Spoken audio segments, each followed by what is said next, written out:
Bem-vindos ao Da Capa à Contracapa. Como deveria ser o ensino superior em Portugal, é o tema desta semana, numa viagem ao que deveria ser também o coração do país, a sua educação universitária. Para este debate, partimos de dois estudos publicados muito recentemente pela Fundação Francisco Manuel dos Santos: o Ensino Superior em Portugal, de João Filipe Queiró, professor da Universidade de Coimbra, foi secretário de Estado do Ensino de 2011 a 2013, e um ensaio, A Universidade como Deve Ser, de António Feijó e Miguel Taman, ambos professores da Faculdade de Letras da Universidade de Lisboa. António Feijó é vice-reitor, Miguel Taman é membro-geral da mesma universidade. Os autores dos estudos estão aqui connosco neste programa, são os nossos convidados, neste programa da Renascença em parceria com a Fundação Francisco Manuel dos Santos. Vão ficar à conversa durante os próximos 30 minutos.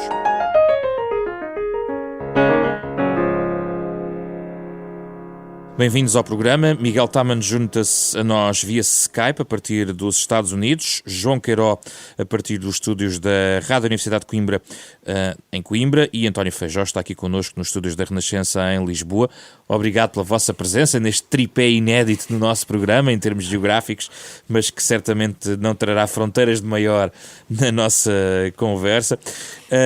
Nós vamos começar talvez por algumas questões de ordem quase filosófico-metodológica, que têm a ver com o seguinte: é que o nosso programa é sobre o ensino superior, mas um destes ensaios, por exemplo, o ensaio Universidade como Deve Ser, de António Feijó e Miguel Taman, leva esta reflexão para um caminho interessante que parte de uma experiência particular, a criação de um determinado curso em Portugal. Começo por si, António Feijó. A distinção, a necessidade de perceber o que é a universidade como conceito é essencial para debatermos o ensino superior em Portugal? Nós pensamos que sim, que o Miguel e eu, quando concebemos este livro, na sequência de uma longa prática na Universidade de Lisboa e na Faculdade de Letras, e fora daqui, noutras instituições, nós pensámos que era interessante perceber, de um ponto de vista conceitual, perceber exatamente o que é que deve ser uma universidade.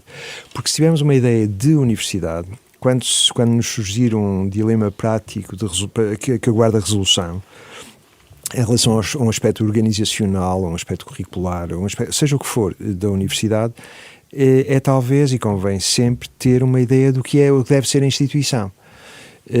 Como nós também no livro descrevemos a criação de uma licenciatura particular, que é a licenciatura em Estudos Gerais, que fez a Faculdade de Letras, a Faculdade de Ciências e a Faculdade de Belas Artes da Universidade de Lisboa numa primeira fase, estendida a outras. A razão porque esse exemplo, ou porque esse intervalo, como nós lhe chamamos, aparece no livro, é porque pensámos que essa licenciatura punha em evidência uma ideia de universidade. E não era apenas pela necessidade de tentar descrever o que era um curso inédito ou publicitar o que é que seria um curso inédito, mas era por pensar que esse curso inédito em Portugal revelava uma ideia de universidade e traduzia uma ideia de universidade. Que não existe enquanto tal, como escrevem, em Portugal. Exato. Aliás, era dada a ausência dessa ideia de universidade traduzida materialmente e praticamente nas universidades portuguesas, no ensino superior português, é que nós pensámos que a criação da licenciatura revelava bem isso, e eu posso só, em meio minuto, descrever porquê.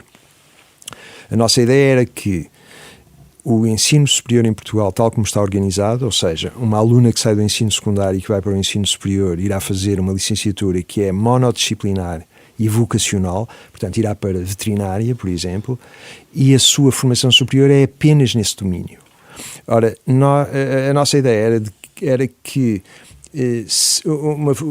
uma universidade que seja aquilo que nós chamamos um mosaico de escolas vocacionais, ou uma preparação que seja exclusivamente vocacional, não tem a natureza que o ensino de uma universidade deveria ter, que era justamente o cultivo de muitos domínios de saber, a passagem por muitos domínios de saber, e a construção da universidade como um lugar de educação ampla e plena, a que teria acesso um aluno de licenciatura. Miguel Taman, esta ideia de universidade, por contraponto com a que não existe, a que propõem, tem basicamente três ideias que gostava que desenvolvesse um pouco. Tem a ver com a questão da utilidade, e depois vamos falar mais à frente da questão da empregabilidade, a questão do acesso aos tais domínios de saber e a autonomia, que também remete para o debate seguinte que vamos ter sobre a questão do financiamento e do governo da universidade.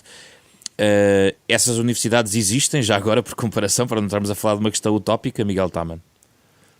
Existem, claro, e existiram sempre, aliás, foram inventadas assim, quando uma das mais maravilhosas invenções medievais foi a invenção da universidade como a conhecemos hoje.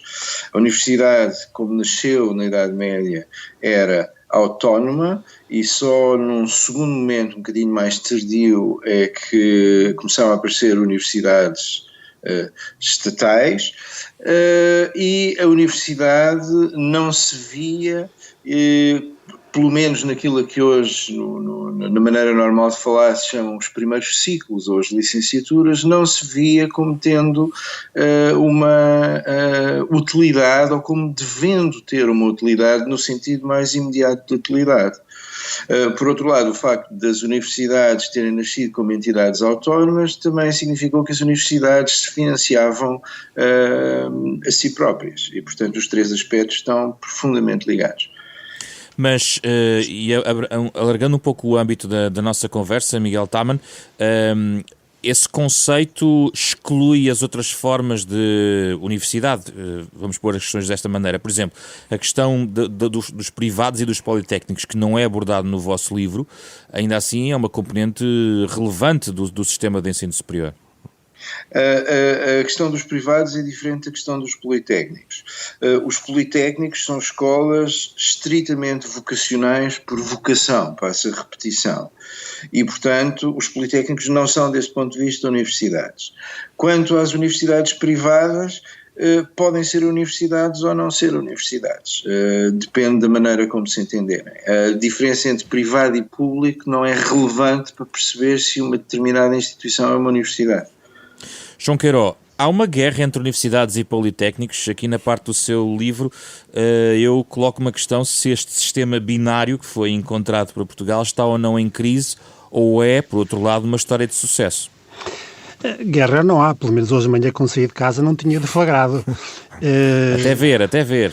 Pois não sei do que é que se passou entretanto, pode ser que tenha começado alguma guerra, mas não há, nem deve haver, nem pode haver. As universidades e os politécnicos têm missões diferentes e é importante para o país que essas missões sejam ambas cumpridas. A forma como ambas as missões são cumpridas, no caso das universidades, o ensino tendencialmente mais longo e menos focado em questões vocacionais. No caso dos politécnicos, o ensino tendencialmente mais curto e muito focado, quase exclusivamente focado em questões vocacionais. Essas duas missões existem, podem ser cumpridas, asseguradas de várias formas institucionais, com várias formas de organização institucional, não são cumpridas da mesma forma institucional em todos os países. Em Portugal, a via escolhida foi a da separação entre instituições diferentes, e é talvez o modelo mais vulgar. O que é importante para o país é reconhecer que as duas missões existem, que são ambas importantes, que devem ser ambas cumpridas e que é bom não serem confundidas. Mas não está a ser... O que escreve é que os politécnicos devem cumprir a sua missão para que foram criados, mais atual do que nunca, mais do que andar à procura de um pseudo-status na secretaria. Exatamente. A situação atual não é completamente satisfatória do ponto de vista que eu exprimi, por dois motivos. Primeiro, ao longo das décadas, o ensino politécnico em Portugal tem cerca de 40 anos, ao longo das décadas, os poderes políticos, devido às circunstâncias de cada momento, tiveram sempre alguma dificuldade de afirmação clara da distinção de missões, das missões distintas. Mas elas foram sempre afirmadas e o espírito original foi sempre mantido, mas há sempre uma dificuldade de gestão política de cada momento, do cotidiano, que dificulta isso. Outro aspecto, e esse um bocadinho mais preocupante, é que em alguns setores dos politécnicos, não todos, claramente não todos, mas em alguns setores há uma espécie de tentativa de mudança de estatuto, por uma questão que eu analiso rapidamente no livro, que é a procura do prestígio pelo nome, que é muito negativa, não porque eu tenha alguma coisa contra as pessoas adquirirem o prestígio que entenderem, da forma que entenderem, mas porque corresponde a um desvio de missão. E a missão dos politécnicos existe, é distinta das universidades e é crucial para o país. Se os politécnicos abandonassem, por hipótese absurda, a sua missão, e se transformassem em universidades de algum tipo, seria preciso criar outra rede de instituições para cumprirem a missão que tinha sido abandonada, o que é, convenhamos, bastante absurdo num país como Portugal, que não pode estar a gastar dinheiro dessa maneira absurda. E, portanto, guerra não há, não deve haver, há missões distintas, deve haver reconhecimento por todos os protagonistas de que essas missões existem e são distintas, e as consequências na organização do sistema são óbvias. Não é? António Feijó, qual é o papel que este tipo de instituições tem no ensino superior para alguém que defende a universidade com o grande como deve ser? Está a referir-se ao Politécnico. Bom, eu estou absolutamente de acordo com o que disse o professor Queiroz. Eu penso que o Politécnico tem um papel particular, que é um papel, esse sim, vocacional, e é um papel crucial, é um papel muito importante. Há uma série de profissões que requerem um treino técnico continuado e com pessoas que desenvolvem essas técnicas de um modo continuado, e esse é o lugar para o fazer. A universidade é uma coisa distinta, o que a universidade procura é uma coisa distinta, mesmo se na universidade, em vários domínios, haja questões de natureza aparentemente e imediatamente prática que são tratados, mas isso é sempre no âmbito de uma disciplina, no âmbito de uma tradição disciplinar, no âmbito de uma discussão científica que não é necessariamente prática. E, portanto, eu acho que há uma separação de domínios e essa separação de domínios deve ser mantida. Qual é a sua opinião, Miguel Taman? Concordo com os meus dois colegas de painel, não tenho nada a acrescentar, é exatamente o que eles estão a dizer. João Filipe Queiroz, em relação a esta ideia da universidade como proposta por António Feijó e Miguel Taman, porque é que ela não existe em Portugal como tal, e não sei se concorda com a tese, contudo, era interessante saber a sua opinião em relação a esta ideia de uma universidade que deve funcionar segundo estes parâmetros. Ora bem, eu aproveito para cumprimentar também os meus dois colegas de discussão. Eu li o livro deles, o livro é muito interessante, está muito bem escrito. É uma coincidência feliz que tenham saído estes dois livros, porque há muita falta de discussão conceptual e sistemática sobre o ensino superior em Portugal. E o livro dos professores Feijó e Taman exprime de forma muito viva, muito incisiva, um conceito de universidade, eles de facto restringem-se às universidades e até às universidades públicas, e exprime de uma forma muito incisiva, muito viva, o que é uma forma eficaz de comunicar, porque leva as pessoas a discutirem as noções que ali estão em causa. Portanto, eu saúdo a publicação do livro deles, que gostei muito de ler, está muito bem escrito. E há alguns pontos de acordo, pelo que eu percebi. E há muitos pontos de acordo, embora seja preciso dizer que eu estou a falar com dois professores de literatura e, portanto, sabem muito melhor do que eu que em questões de produção escrita ou produção de pensamento ou de comunicação é crucial o ponto de vista. E a principal diferença que eu noto entre o livro deles e o meu é o ponto de vista. O ponto de vista, aliás, dos dois livros está muito ilustrado nas duas perguntas que basicamente servem de pivô inicial para o lançamento dos dois textos. No livro deles, a pergunta é: que farei com este curso? E esta pergunta é todo um programa, e é o programa a que o livro se dedica. A pergunta com que eu abro o meu livro é: o que é um país hoje? E passo depois a desenvolver a tese de que para um país, e refiro-me quase todo o tempo exclusivamente a Portugal, muitas considerações valerão para outros países, mas estou interessado em Portugal, a minha tese é de que um ensino superior completo, exigente, de boa qualidade, é fundamental para a preservação de Portugal como uma entidade com um mínimo de permanência e identidade no contexto global que se vive e vai viver cada vez mais. Há um ponto de acordo entre ambos, logo à cabeça, que tem a ver com o facto do ensino superior não ser visto, na vossa perspectiva, como uma mera agência para empregos, no sentido ligado apenas e só do canudo que vai dar logo direto à empregabilidade. Exato. Aliás, a situação aqui tem o seu interesse, porque muito do livro do professor Feijó e do professor Taman é dedicado ou é apoiado na ideia da recusa de qualquer missão de tipo vocacional às universidades. Isto é curioso porque... E concorda com essa ideia? Já lá vou. É curioso porque deste lado do microfone está uma pessoa que teve responsabilidades políticas em determinado momento e que, nos despachos anuais relativos às vagas, lançou a ideia da consideração da empregabilidade na fixação das vagas para os cursos do ensino superior.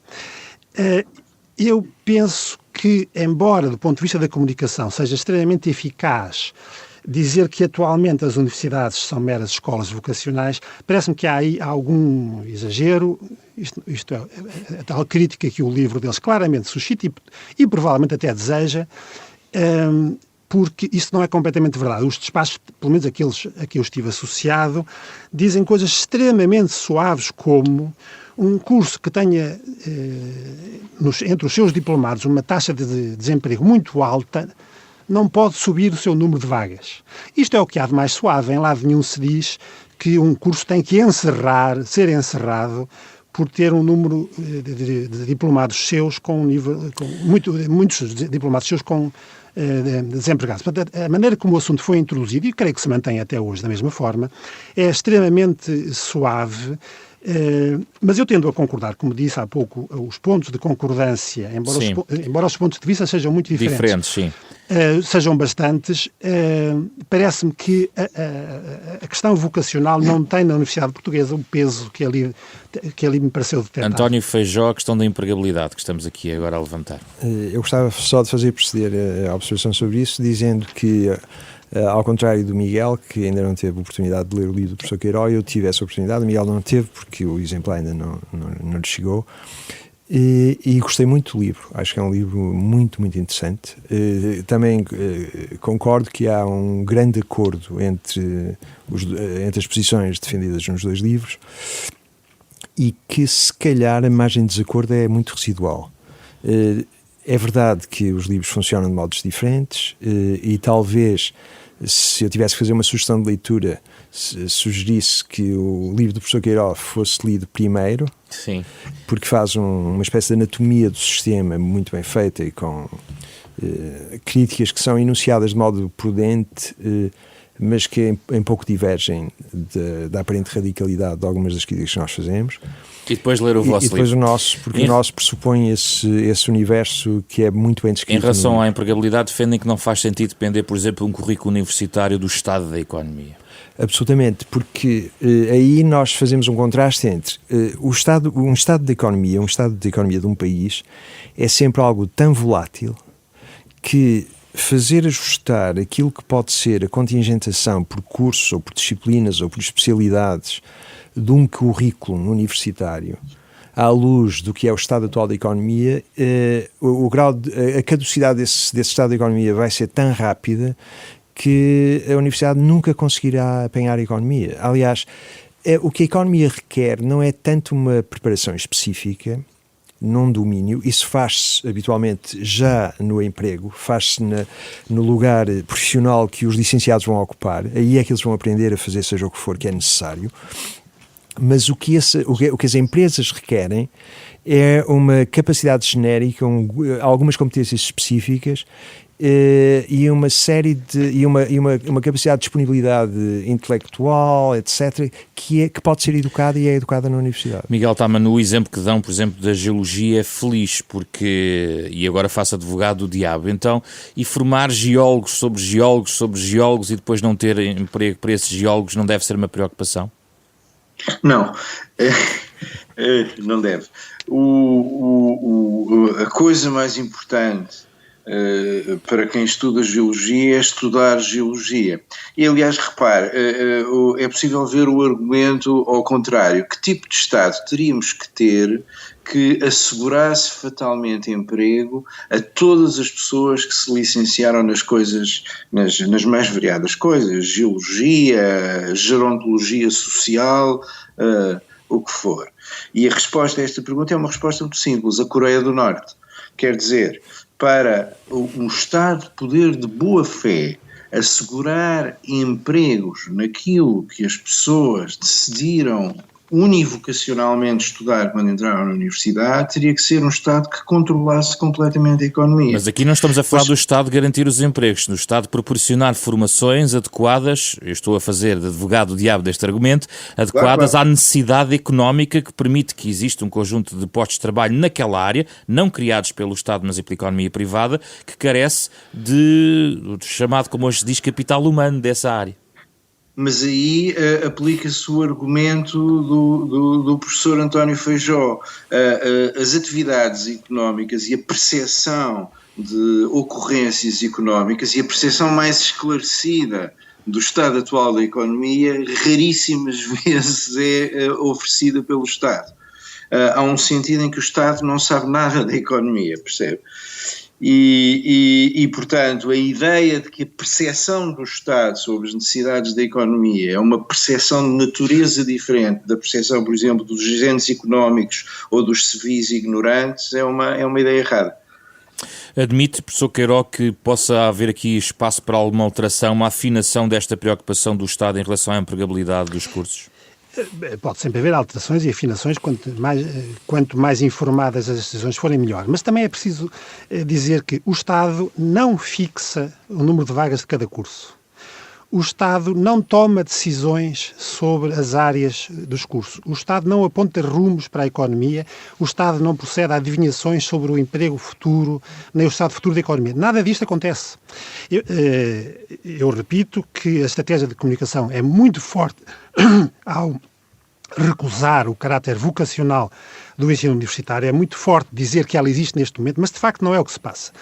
As únicas restrições que estão em ato atualmente, e estão desde 2012 praticamente sem alterações, são duas. Primeiro, o número de vagas para cada novo ano universitário, de licenciatura e mestrado integrado, não pode aumentar. Isso deriva de considerações distintas, não pode aumentar no país e em cada universidade em particular. Deriva de outras considerações, não há agora tempo para discutir isso. A segunda restrição é que eu disse, o número de vagas não pode aumentar em cursos em que se registra atualmente um nível de desemprego muito elevado para diplomados desses cursos. Isto é uma restrição extremamente suave. Se houver um curso de língua tibetana, que é o exemplo clássico, numa universidade portuguesa, com 50 vagas todos os anos, e se todos os diplomados dos últimos 10 anos do curso de língua tibetana estiverem desempregados, absolutamente todos, a restrição é que não pode aumentar para mais de 50 vagas no ano seguinte. Ainda há aqui um contexto constitucional, não é, professor? A questão do artigo 76, dizendo que o regime de acesso ao ensino superior deve ter em conta as necessidades do país em quadros qualificados. Certo, e como já percebi que leu o livro... obviamente que tenho que ler o livro para o debate. Não é? Essa restrição é muito interessante, como aliás muitas na Constituição, porque corresponde a desejos, é uma coisa quase literária. As necessidades do país em quadros qualificados não estão identificadas, ninguém sabe quais elas são, muito menos quais elas serão daqui a 10 ou 20 anos.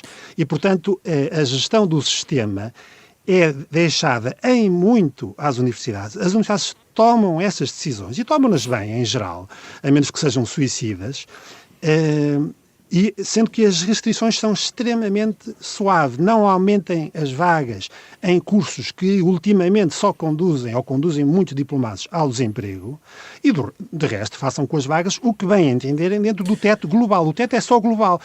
Pensar que há um funcionário, algures num mítico ministério, meticulosamente a que fixar as vagas dos cursos todos os anos, é uma história bonita, mas é uma história de ficção. António Feijó, eu queria uma nota sobre este tópico, mas eu queria avançar na questão da autonomia, que eu penso que está ligado também a este debate.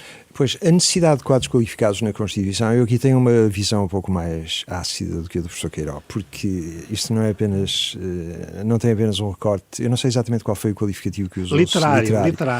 Não parece que seja literário, parece-me ser muito mais político, no sentido despótico, forte, que aliás o tempo de elaboração daquele texto explica.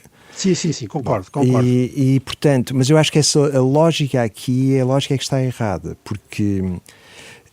repare que, mesmo que nós digamos, e o professor tem razão, o que o Estado diz às universidades é que o valor global da contingentação de alunos, o valor global não pode ser excedido. Mas a ponderação dentro desse valor global de número de alunos que uma universidade pode receber, a ponderação entre cursos, a distribuição entre cursos, isso as universidades têm latitude para fazer. Mas na realidade não têm, porque têm um corpo docente com qualificações de uma certa natureza, têm escolas que estão abertas, portanto realmente o Estado diz que não pode exceder um número máximo, que é o número historicamente reconhecido, ou quase isso, e no fundo as universidades acabam por ter que perpetuar a oferta que fazem, com muito pequenos ajustes.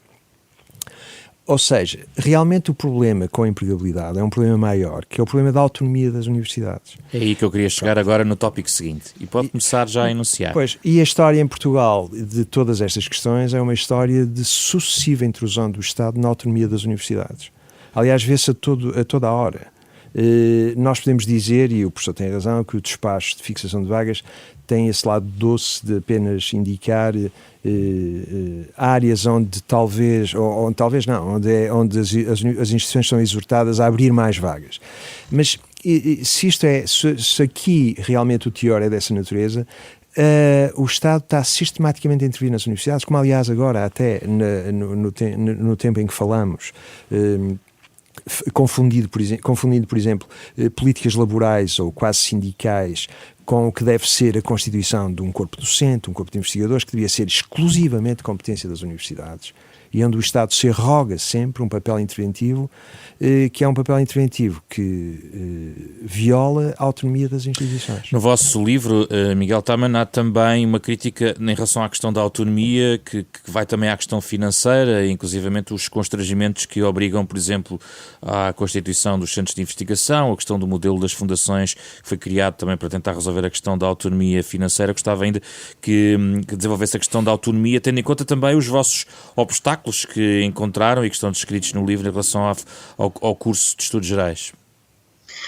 Há várias questões todas muito interessantes no que está a dizer, que tem a ver com regime jurídico, que tem a ver com financiamento e que tem a ver com a relação entre regime jurídico, financiamento e, por exemplo, investigação.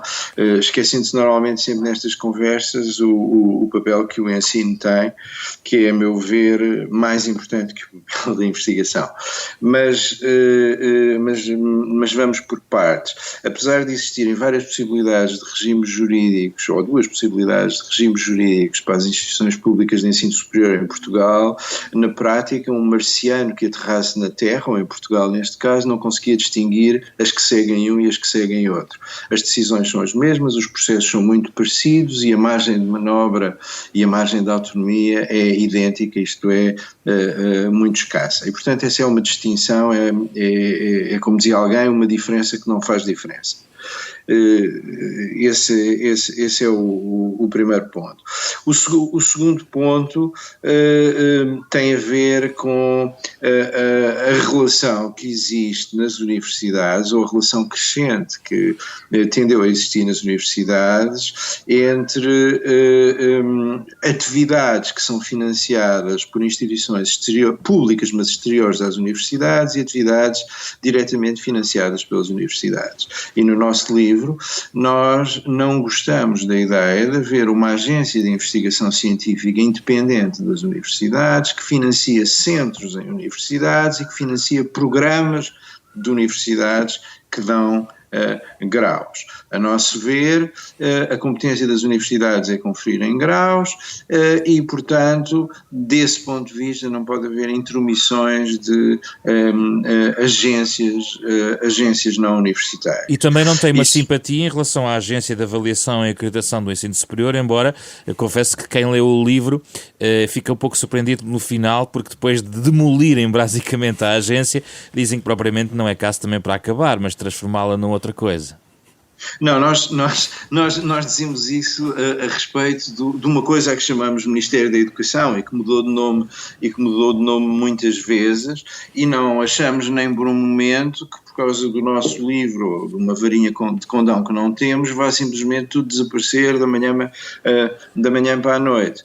O que nós achamos é que, com as funções que tem, não há vantagem nenhuma, ou há apenas vantagens muito residuais em haver uma pomposamente chamada Agência de Avaliação e Acreditação do ensino superior. Não é... Se é para proteger os consumidores de escolhas erróneas, por um lado, a existência das universidades já os protege suficientemente. E, por outro lado, no caso absurdo e nunca verificado de haver uma universidade consistentemente fraudulenta nas suas escolhas e nas suas ofertas, evidentemente as pessoas que lá andam, os seus alunos e também os seus professores, imagina-se, notariam que estava a ser apresentado gato por lebre. Portanto, não vale a pena existir não vale a pena existir uma espécie de azai das universidades. Sim, João Filipe Queiroz, gostava de só ouvi-la sobre esta questão da autonomia colocada nestes termos também por António Feijó e Miguel Taman. Isto é extremamente interessante e tenho pena de não poder desenvolver isto com algum pormenor, porque o professor António Feijó e o professor Miguel Taman, que são de uma geração de professores mais jovens na Universidade Portuguesa, exprimem posições que, se expressas por outras pessoas e há mais anos, seriam criticadas violentamente pelo principal arquiteto do sistema, que é o professor Mariano Gago, que explicitamente disse muitas vezes que era preciso quebrar os poderes universitários, pensando claramente noutra geração, se bem se mal, se pensando bem, se pensando mal é outra questão, mas pensando noutra geração, numa universidade anquilosada, defendendo quintas, defendendo privilégios e defendendo a mediocridade em geral. Não é isso claramente que aqui está em causa, e eu saúdo a maneira muito incisiva e muito viva como os dois defendem as universidades face àquilo que são, de facto, intrusões como as que referem e a regulação externa pelo financiamento, por via do financiamento da Fundação para a Ciência e Tecnologia, das atividades científicas não fazem. Eu saúdo muito isso e noto com gosto como a discussão pode em Portugal evoluir. Se fosse há 20 anos, eles seriam acusados de tudo e mais alguma coisa pelos poderes externos que queriam quebrar. Sendo que o professor ainda acha que há subfinanciamento do ensino superior público. Ainda há outro debate. Isso ainda há outro debate, que se calhar o maior de todos, não é o maior de todos, mas enfim, o dinheiro, apesar de tudo, ainda é um fluido vital. Mas, quanto à agência, portanto, quanto à primeira parte, eu estou totalmente de acordo e nunca simpatizei com esta visão e pelos argumentos que eles exprimem, esta visão que sustenta que é necessário quebrar as universidades por via de estímulos externos, financiamentos externos, avaliações externas e financiamentos externos das atividades que são propriamente universitárias. Eu aí estou muito de acordo com eles e é muito interessante que isto hoje possa ser dito num outro ambiente universitário. Já quanto à agência, isto não pode ser só acordos, já quanto à agência de acreditação e avaliação, estou muito em desacordo com eles, mas daí, aqui é o ponto de vista que conta. Eles não valorizam a situação horrenda de mediocridade e de fraude no ensino superior português a que a agência veio tentar pôr cobro, não valorizam isso muito. A ASAI a ASAI é diferente porque um consumidor, se o pastel de nata está estragado, vê logo, mas e o consumidor procura o bom pastel de nata. Não é seguro que o público português procurasse necessariamente os melhores cursos.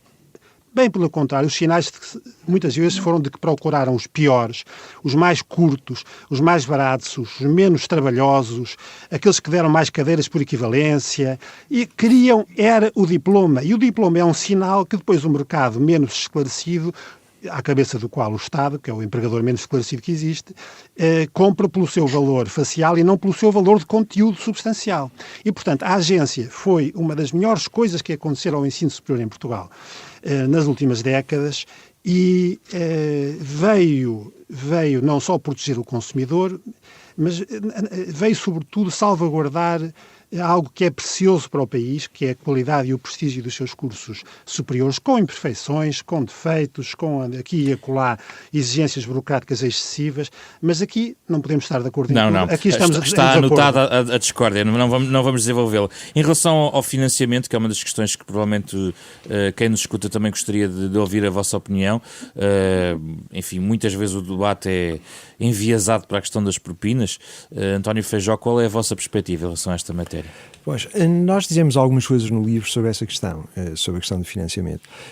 Isto é, fazemos constatar que houve um decréscimo drástico do financiamento público das universidades portuguesas nos últimos 10 anos. Eu não tenho propriamente os números aqui, mas sei que num lapso de tempo que não consigo determinar com precisão, as universidades tiveram um decréscimo de cerca de 50% do seu financiamento, as universidades, o setor público. Também é verdade que, se esse decréscimo teve lugar, as universidades tiveram que desenvolver a capacidade de recepção de receitas próprias, tiveram de reorientar a sua atividade e criar critérios de eficácia e de eficiência para suprir justamente essa ausência de financiamento público. E uma razão perversa como o decréscimo de financiamento público pode ter efeitos virtuosos, como são esses de robustecer a autonomia das instituições, porque são forçadas a ser mais autónomas. O financiamento público, a questão maior do financiamento público, como é aliás a questão maior da agência, voltando à agência, porque deste ponto de vista o problema é igual, continua a ser o problema do Estado, porque o professor Queiroz, em relação à agência, tem toda a razão quando descreve uma primeira fase em que a agência pôs fora da atividade uma série de instituições que eram absolutamente fraudulentas e que não deviam existir.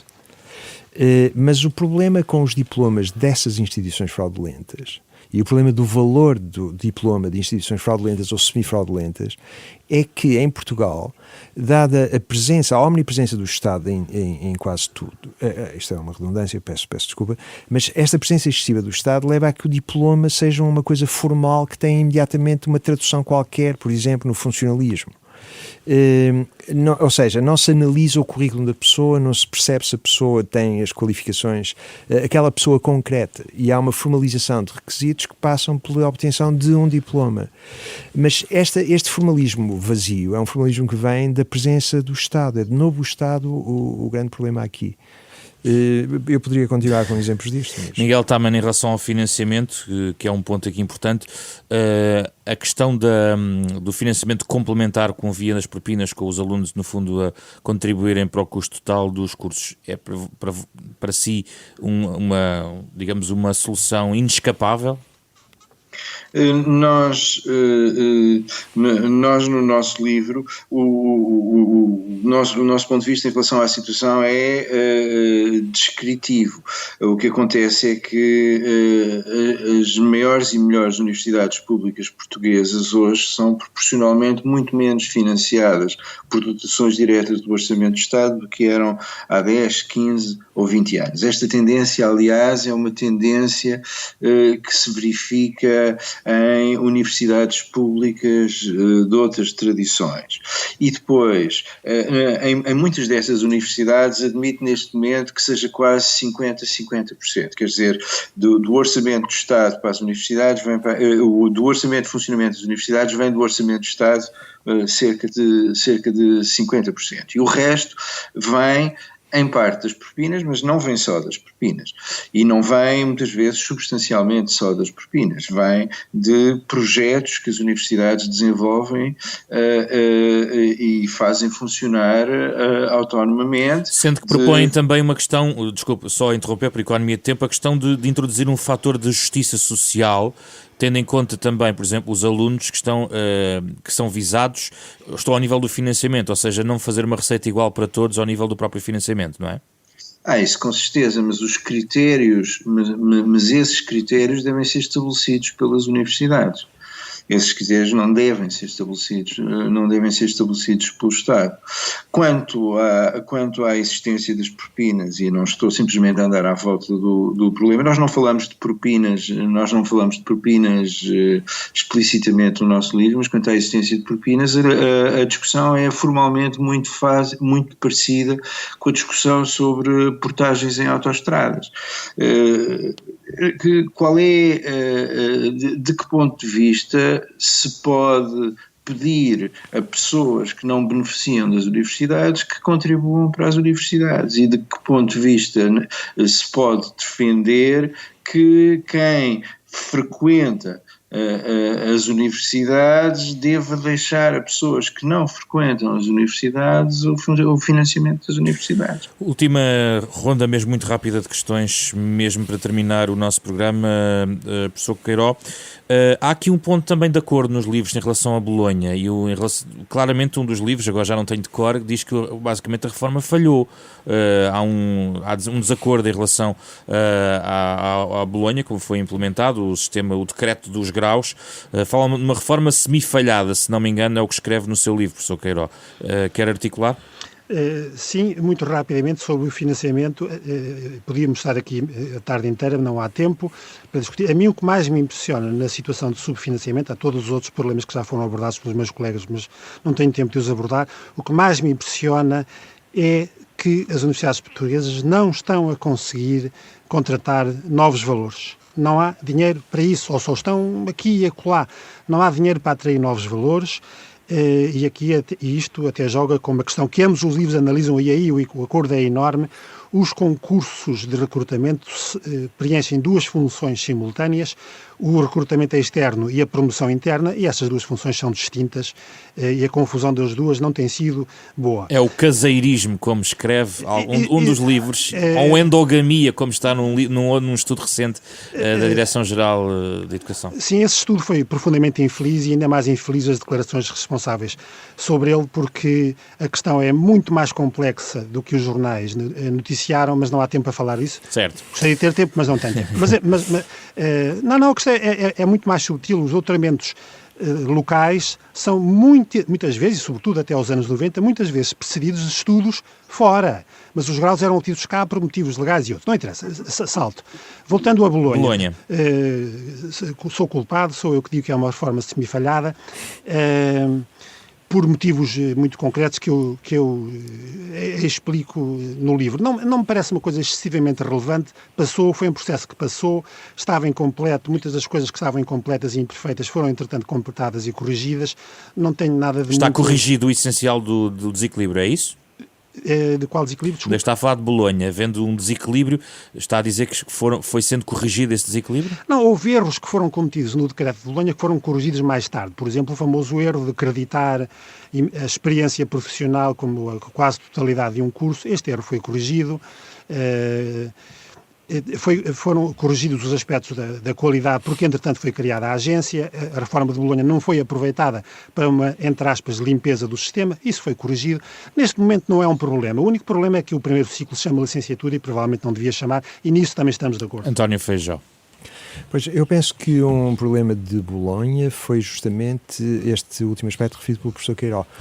A redução a 3 anos das licenciaturas, que foi uma decisão, do meu ponto de vista, nós usamos esse adjetivo no livro, foi uma decisão leviana, é pouco para uma licenciatura, e depois levou ao modo habitual de suprir este tipo de problema em Portugal, que é o estratagema de criar um mestrado integrado, que realmente é uma licenciatura de 5 anos, 3 mais 2, que em certos lugares se percebia que não poderia de modo nenhum ajustar-se a essa redução de 3 anos, que se previa genericamente para todos os graus de primeiro ciclo. Portanto, esse é um problema. Teve também vantagens. Por exemplo, a introdução dos créditos do sistema da CTS, etc., que, como nós dizemos também no livro, criou uma convertibilidade entre graus, entre o que se faz numa instituição e o que se faz noutra instituição, e isso também foi importante. Poderíamos também continuar, há muitos outros aspectos, mas eu acho que esses são os mais. Professor Miguel Tamayo, eu vou introduzir o tópico final com base numa conclusão que é tirada no livro do professor Queiró. O professor Queiró escreve no final do seu livro, em jeito de conclusão, que o principal problema que se coloca a respeito do ensino superior público em Portugal é o envelhecimento sem substituição do corpo docente. Concorda, professor Miguel Tamayo? Concordo absolutamente. É um problema dramático. É a ideia de que há uma quebra de continuidade demográfica entre as várias gerações de professores e de investigadores é absolutamente desastrosa. Mas isso aconteceu porque houve uma geração de professores e investigadores que se instalou, fechou a porta e deitou fora a chave. E de agora, 30 anos depois, estamos a colher exatamente os resultados dessa atitude. António Feijó? Pois, aliás, o problema é grande porque, justamente por esta razão que o Miguel acaba de descrever, em breve haverá uma espécie de captação demográfica do topo da profissão em muitas instituições. E muito do que se passa numa universidade, entre os seus professores e os seus investigadores, tem um lado que é o lado mais forte da colegialidade, que tem a ver com a transmissão de uma disciplina, com a transmissão de modos de operar, etc. E isso está tudo em questão. Também é verdade, como disse o professor Queiró, que isto é desigual. E, por exemplo, na universidade a que nós pertencemos, na Universidade de Lisboa, desse ponto de vista, tem sido, nos últimos 2 anos, tem tido a capacidade financeira de abrir vagas. Mas isto está longe de ser a regra no sistema e isso é deplorável para o sistema. Professor Queiró, eu introduzi o seu diagnóstico para lhe dar a primazia de fechar com possível pistas para resolver ou para começar a travar esta tendência que avança. Como disse o professor Miguel Tamayo e o professor Feijó, isto é consequência de decisões, medidas, de políticas que são antigas. O que nos faz pensar nas políticas de hoje. As ações têm consequências. Muitos dos problemas que as sociedades têm, não todos, mas muitos, são resultados de decisões políticas muito antes, que foram tomadas numa altura em que se empurrou os problemas com a barriga e depois alguém há de tomar conta disto. Isto é lamentável e a única lição que eu daqui tiro é que tenhamos pelo menos cuidado com as decisões de hoje, para que daqui a 10 anos ou 20 anos não seja alguém a dizer que aqueles não tiveram cuidado com as decisões da altura. É como disse o professor Miguel Tamayo, as pessoas instalaram-se, entraram, fecharam a porta, deitaram a chave fora e agora são inamovíveis. Os três, presumo que somos os três inamovíveis, o que nos envergonha um pouco, e há talento jovem que fica à porta. Isto é uma situação intolerável, e que foi agravada por variadas circunstâncias de políticas de financiamento diversas dos anos anteriores. Resolver isto, pois, exatamente, é um bocado como uma pessoa que chega aos 50 anos e pesa 150 quilos e de manhã acorda e diz: como é que eu vou resolver o problema de ser obeso? Quer dizer, teve 50 anos para pensar nisso, não é? Isto não tem solução fácil, não há um comprimido que nós tomemos e daqui a 6 meses o problema está resolvido. Na minha opinião, deve-se inverter a lógica, inverter a tendência de queda que continua, ao contrário da propaganda, do financiamento do ensino superior público. É certo que o volume de receitas próprias é grande, mas eu estou convencido que a subida é apenas relativa. O que desceu foi a receita não própria, a receita do Estado. E talvez distinguir entre concursos de recrutamento e concursos de promoção e obrigar as instituições a terem concursos de recrutamento externo. Com certeza que as promoções são importantes e têm que se fazer, no espírito que eles, aliás, explicam muito bem no livro, mas tem que haver admissões contingentes de entrada de gente nova, porque nós perdemos os melhores, vão-se embora. E são os melhores que nós queremos. Vamos terminar com notas, sugestões para os nossos ouvintes destes e de outros temas. Comece por si, António Feijó. Eu ia sugerir que os ouvintes lessem o livro do professor Queiró. Acho que é um excelente livro. Já me roubou uma ideia. É realmente um excelente livro. Dá uma panorâmica muito precisa, muito lúcida do que é o sistema de ensino superior em Portugal. As críticas que faz são todas sustentadas por um argumento particular e são perfeitamente perceptíveis, e acho que é um bom livro. A segunda coisa que eu iria sugerir, sem querer fazer disto uma espécie de sociedade de conhecimento mútuo, é comprarem o livro do meu colega Miguel Tamayo, chamado Erro Extremo, que é uma coleção de ensaios notável. Miguel Tamayo? Muito obrigado, e eu só não recomendo o livro do professor Queiró porque não li ainda o livro do professor Queiró. Eu queria propor um livro. Não existem muitas histórias da universidade em Portugal, não existe praticamente nenhuma, e houve uma tentativa que chegou até ao século XVI, que é um livro muito interessante, organizado por um colega nosso, aliás, Hermenegildo Fernandes. O título é Universidade Medieval em Lisboa, séculos XIII a XVI, e descreve o princípio da Universidade Portuguesa entre 1290 e 1537, que foi a altura em que foi, pela última vez, para Coimbra, no tempo do rei Dom João III. A história é uma história interessante porque é uma história que suscita, ou que foi suscitada por um grande trabalho de arquivo. Mas é também uma história profundamente deprimente, porque percebemos que a tradição da intromissão do Estado nas universidades é tão antiga como 1290. João Filipe Queiró. Eu também trazia, e não era por cortesia, a sugestão de se ler o ensaio dos professores Feijó e Taman, e não era por cortesia. A minha também não, atenção, não era por cortesia. Não, de acordo, exatamente. Dois livros que cito na bibliografia do meu, que são sobre a história recente do sistema. Um do professor Alberto Amaral e do professor Gai Nive sobre a história do ensino superior em Portugal desde 74, e outro do mesmo espírito da professora Maria, organizados por eles, não é escritos por eles, da professora Maria Lourdes Rodrigues e do professor Manuel Leitor. E depois, num tom mais ligeiro, mais leve, e para me meter com os meus colegas de literatura, um livro já antigo, que eles conhecem de certeza, de um académico inglês chamado David Lodge. É um romance. O campus novel é um género literário fantástico, que se chama em inglês Small World, em português não tenho a certeza, talvez qualquer coisa como O Mundo Pequeno ou Um Pequeno Mundo, que é um livro divertidíssimo sobre conflitos de poder entre teóricos da literatura. Isto é para meter com os meus colegas de painel. Ficam as vossas sugestões. Muito obrigado pela vossa presença. Miguel Taman, a partir dos Estados Unidos em Skype. João Queiró, a partir dos estúdios da Rádio Universidade de Coimbra. Agradecemos à RUC a disponibilidade deste estúdio. E António Feijó, aqui na Renascença, em Lisboa. O Da Capa à Contra Capa, um programa da Renascença em parceria com a Fundação Francisco Manuel dos Santos. Pode ouvir sempre ao sábado, às 9h30 da manhã, e na sua versão completa e original em rr.sap.pt ou em podcast, através das plataformas móveis. Todas as semanas tentamos conhecer Portugal e os portugueses, pensar e debater o país, como sempre acompanhados pela música de Mário Lajinha, o autor do genérico deste programa. Produção de Ana Marta Domingues, com apoio de Carlos Vermelho e André Peralta, e a apresentação de José Pedro Frazão. Regressamos na próxima semana.